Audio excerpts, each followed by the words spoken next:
इस मूवी को एक्सप्लेन करने से पहले मैं आपको बता दूं कि अगर आपने Captain America Civil War movie देख रखी है तो इस मूवी के इवेंट्स आपको समझ में आ जाएंगे, क्योंकि इस मूवी की story Captain America Civil War movie के बाद और एवेंजर्स इन्फिनिटी वॉर मूवी के पहले की है। Now back to the story.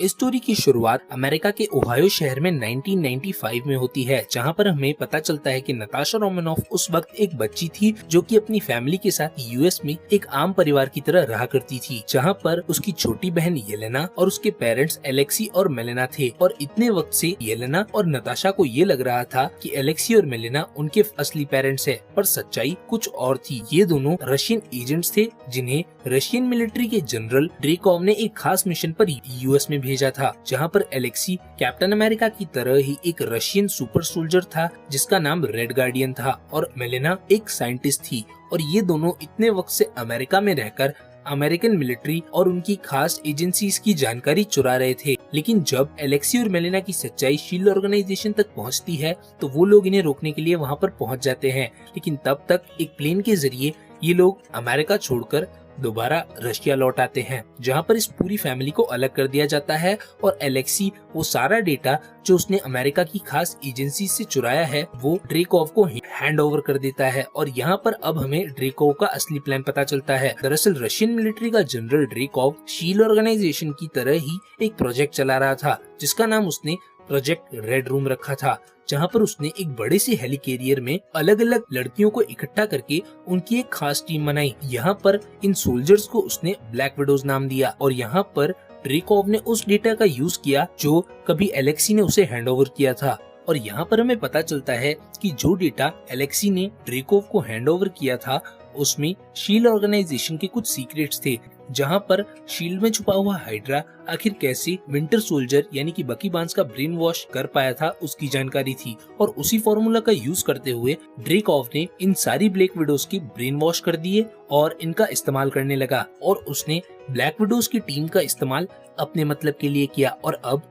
यहाँ पर नताशा और येलेना को अलग करके इसी टीम में शामिल कर लिया जाता है, जहाँ पर सारी ब्लैक विडोज का ब्रेन वॉश करके उन्हें ड्रेकोव का गुलाम बना दिया जाता है। और अब ड्रेकोव इन सबको कंट्रोल करके अपने सारे काम करवा लेता है। लेकिन एक दिन नताशा ड्रेकोव के इस प्रोजेक्ट रेड रूम से किसी तरह आजाद हो जाती है और बाद में वो शील्ड ऑर्गेनाइजेशन को ज्वाइन कर लेती है, जहाँ पर शील्ड में रहते हुए उसने क्लिंट बार्टन के साथ ड्रेकोव को खत्म करने की कोशिश की। और उसे लगा कि ड्रेकोव अब मारा गया और बाद में वो एवेंजर्स का हिस्सा बनी। और 21 सालों बाद 2016 में सिविल वॉर के दौरान उसने गवर्नमेंट को धोखा दिया और सोकोविया अकॉर्ड्स तोड़ दिए थे, जिसकी वजह से अब वो एक क्रिमिनल बन चुकी थी। और अमेरिका के state of secretary general Thunderbolt AKA Thaddeus Ross अब अपनी आर्मी लेकर ब्लैक विडो यानी नताशा रोमानोफ के पीछे पड़े थे। पर नताशा उनके हाथ लगने से पहले ही अपने एक खास दोस्त मेसन के जरिए अमेरिका को छोड़कर चली जाती है।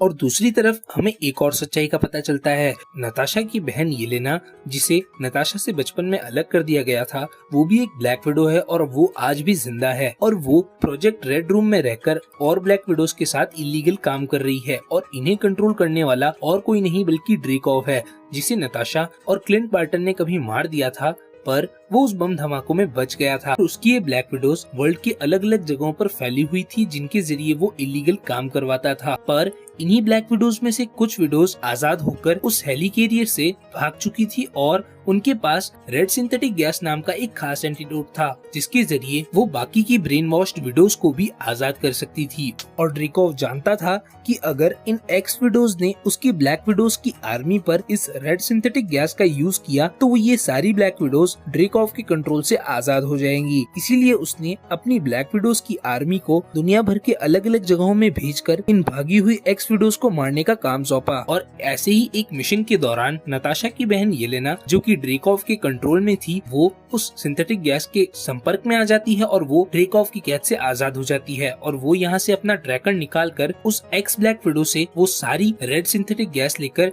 यहाँ से चली जाती है। और दूसरी तरफ ड्रेकोव, जिसे पता चल चुका था कि वो सारा एंटीटोड अब येलेना के हाथ लग चुका है, उसे मारने के लिए ड्रेकोव ने अपने खास हथियार टास्क मास्टर को उसके पीछे लगा दिया। टास्क मास्टर एक बहुत खतरनाक विलन था जो किसी के भी मूव्स को कॉपी करके उसे कुछ ही देर में हरा सकता था। और ये टास्क मास्टर और कोई नहीं बल्कि ड्रेकोव की बेटी एंटोलिया थी। दरअसल जब बहुत सालों पहले नताशा और क्लिंट बार्टन ने ड्रेकॉव को मारने की कोशिश की थी, तब ड्रेकॉव उन बम धमाकों में बच गया था, लेकिन ड्रेकॉव की बेटी एंटोलिया उन बम धमाकों में बुरी तरह से घायल हो चुकी थी और उसे बचाने के लिए ड्रेकॉव ने उसका ब्रेन वॉश करके उसे टास्क मास्टर जैसा एक खतरनाक सोल्जर बना दिया था। और अब टास्क मास्टर उस सिंथेटिक गैस को लेने के लिए निकल पड़ता है और यहाँ पर येलेना ये सारी सिंथेटिक गैस अपनी बहन नताशा को भेज देती है। दरअसल नताशा अब एक फेमस एवेंजर बन चुकी थी और येलेना ये गैस नताशा को इसलिए कुरियर करके भेजती है ताकि नताशा बाकी एवेंजर्स के साथ मिलकर ड्रेकॉव और प्रोजेक्ट रेड रूम को खत्म कर सके। पर येलेना को नहीं पता था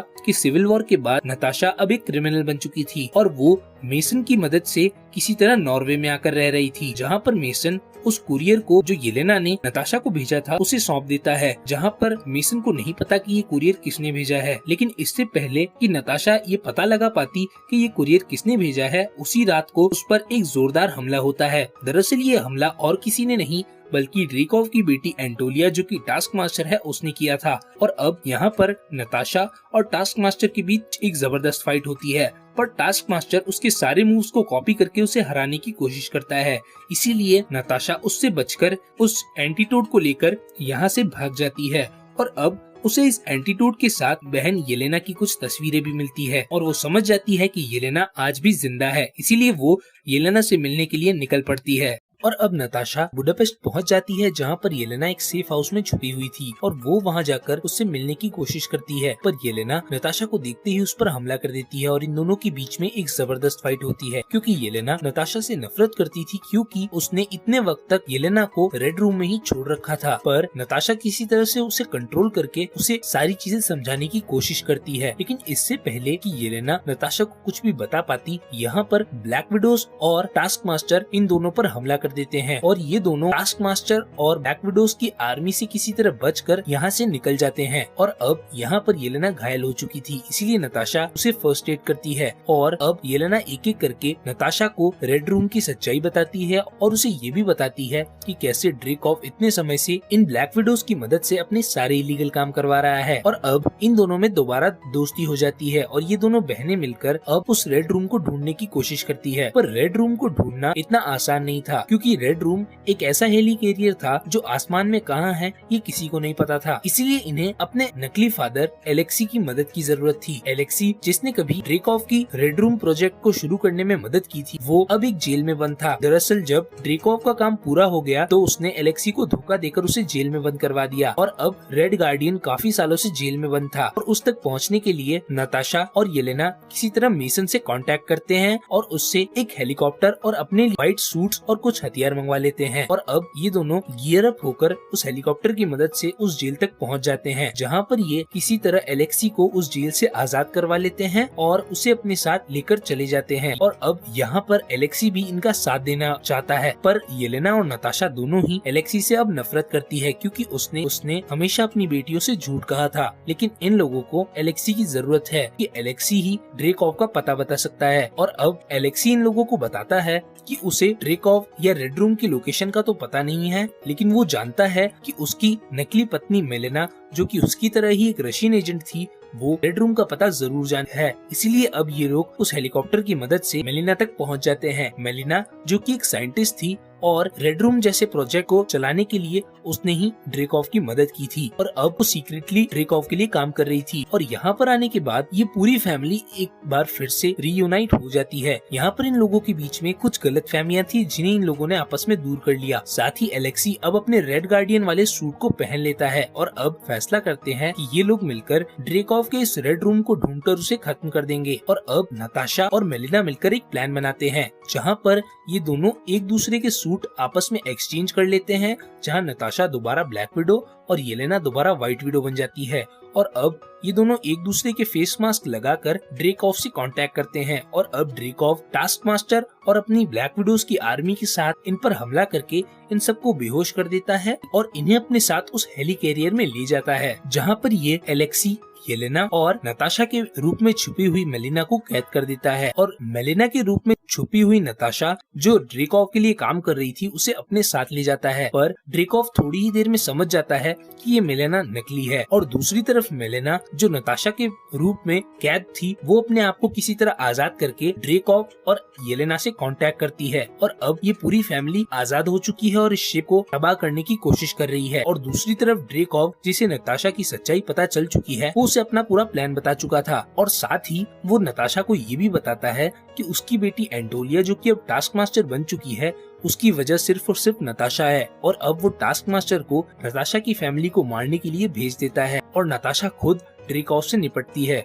दूसरी तरफ नताशा की फैमिली, जहां पर रेड गार्डियन, मेलिना और येलेना मिलकर सारी ब्लैक विडोज को आजाद करने की कोशिश में उस सिंथेटिक गैस को हासिल करने में लगे हुए थे, जहां पर येलेना उस सिंथेटिक गैस को हासिल करके नताशा तक पहुंचने की कोशिश करती है, पर तब टास्क मास्टर उसका रास्ता रोक लेता है और यहाँ पर अपनी चालाकी दिखाते हुए येलेना टास्क मास्टर को उसी सेल में बंद कर देती है और खुद नताशा की मदद करने के लिए चली जाती है। दूसरी तरफ नताशा, जो ड्रेकॉव को खत्म करने वाली थी, उस पर बहुत सारी ब्लैक विडोज हमला कर देती है, लेकिन एंड वक्त पर यहाँ पर येलेना आकर उन सब पर वो सिंथेटाइज गैस छोड़ देती है, जिसकी वजह से ये सारी ब्लैक विडोज अब ड्रेकॉव के चंगुल से आजाद हो चुकी है। लेकिन तब तक रेड गार्डियन और मेलिना ने मिलकर इस हेली कैरियर को बहुत ज्यादा नुकसान पहुंचा दिया था, ताकि रेड रूम हमेशा के लिए खत्म हो जाए। और अब ये हेली कैरियर नीचे गिर रहा था, जहाँ पर रेड गार्डियन, मेलिना और येलेना ब्लैक विडोज को बचाने में लगे हुए थे। और इस हेली कैरियर के क्रैश होने से पहले ड्रेकॉव अपने कुछ खास सोल्जर्स के साथ एक हेलीकॉप्टर में यहाँ से भागने की कोशिश करता है, पर उसका हेलीकॉप्टर ब्लास्ट हो जाता है और ड्रेकॉव और उसके सोल्जर्स का अंत हो जाता है।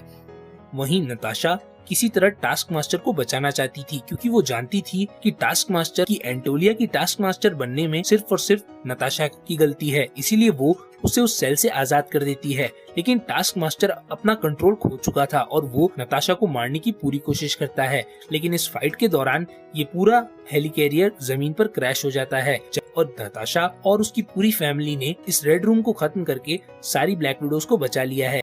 और यहाँ पर इस हेली कैरियर के क्रैश होने के बाद यहाँ पर वो सारी ब्लैक विडोज आ जाती है, जो अब ड्रेकॉव और रेड रूम के चंगुल से आजाद हो चुकी थी। और यहाँ पर वो एंटोनिया यानी कि टास्क मास्टर, जो कि बहुत ज्यादा घायल हो चुकी थी, उसे अपने साथ ले जाते हैं। और यहाँ पर नताशा ने अपना ट्रैकर ऑन करके अमेरिका के स्टेट ऑफ सेक्रेटरी थेडोस रॉस को भी अपने पास बुला लिया था। दरअसल नताशा ने अपना ट्रैकर इसलिए ऑन किया था ताकि थेडोस रॉस यहाँ पर आकर इस पूरे प्रोजेक्ट रेड रूम की जानकारी हासिल कर सके और इसे खत्म कर सके। और अपने आप को थेडोस रॉस की आर्मी के हवाले करने से पहले नताशा अपनी फैमिली से आखिरी बार मिलकर अपनी माँ मेलिना को वो आखिरी बचा हुआ रेड सिंथेटाइज गैस दे देती है, जिसकी मदद से मेलिना उस सिंथेटाइज गैस को और ज्यादा मात्रा में बनाकर पूरी दुनिया में फैली हुई ब्लैक विडोज पर इस्तेमाल करके उन्हें इस रेड रूम के चंगुल से आजाद कर सके।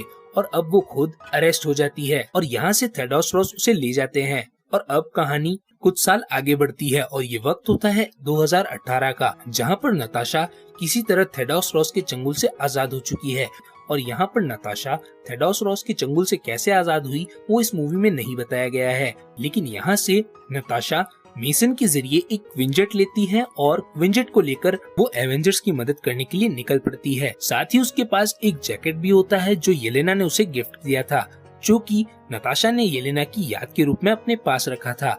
और अब कहानी प्रेजेंट में आ जाती है, जहाँ पर नताशा ने इस दुनिया को बचाने के लिए एवेंजर्स की मदद की और सोल स्टोन पाने के लिए अपनी कुर्बानी दे दी थी, जिसकी वजह से अब उसकी मृत्यु हो चुकी है और उसकी कब्र के पास सिर्फ और सिर्फ उसकी बहन येलेना आई है और वो अब उसे याद कर रही है। लेकिन यहाँ पर उससे मिलने के लिए वैलेंटीना नाम की एक सीक्रेट लेडी आती है, जो कि किसी तरह की एक सीक्रेट ऑर्गेनाइजेशन बना रही है। यहाँ पर वो येलेना को अपने साथ काम करने का ऑफर देती है। ये वैलेंटीना वही है जिसे हमने falcon and the winter soldier में देखा था, जिसने जॉन वॉकर को यूएस एजेंट बनाया और अब वो येलेना को भी अपने साथ शामिल कर चुकी है। और यहाँ पर वो उसे बताती है कि उसकी बहन नताशा की मौत का जिम्मेदार और कोई नहीं बल्कि क्लिंट बार्टन यानी कि हॉकाय है। और यहाँ पर वो उसे क्लिंट बार्टन को मारने का मिशन सौंपती है और इसी के साथ ये मूवी यहीं खत्म हो जाती है। अब इस मूवी के एंडिंग से हमें ये तो पता चल गया है कि येलेना, वैलेंटीना और जॉन वॉकर जैसे कैरेक्टर्स आगे जाकर सीक्रेट इन्वेजन का हिस्सा होंगे और ये एक डार्क टीम बनने वाली है। साथ ही